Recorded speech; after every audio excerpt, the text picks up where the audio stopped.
আসসালামু আলাইকুম। আজকে আমি আপনাদেরকে একটা সুন্দর টিপস শিখাবো, যে টিপসটা আপনাদের অনেক কাজে লাগবে।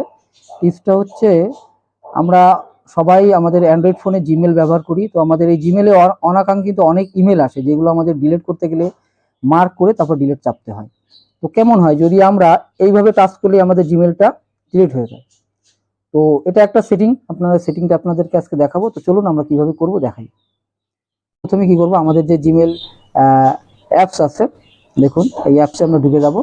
তো এখানে আমাদের যে জিনিসটা, আমরা যদি এইদিকে চাপ দিয়ে এটা রিড হয়ে যায়, দেখুন যেটা রিড আনরিড হয়ে গেল, এটা কিন্তু আনরিড হয়ে গেল। আবার যদি চাপ দিয়ে এটা রিড হয়ে গেল, আর যদি এদিকে দিয়ে এটা অ্যাক্টিভ হয়ে গেল, ঠিক আছে।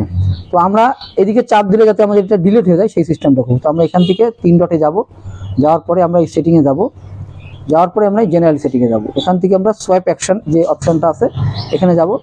এখানে দেখুন যে রাইটে যদি আমরা সোয়াইপ করি, mark as read and read, মানে একই জিনিস পড়ার পরে আপনি আনরিড করতে পারবেন। আর লেফটে আছে অ্যাক্টিভ। তো আমরা এখানে যাই, চেঞ্জ করে ডিলিটটা সিলেক্ট করে দেব। দেওয়ার পরে আমাদের এখন যদি আমরা এটা ডিলিট করতে চাই, তাহলে দেখুন আমরা এরকম চাপ দিলেই আমাদের ডিলিটগুলো দেখুন, এইগুলো দেখুন ডিলিট হয়ে যাবে।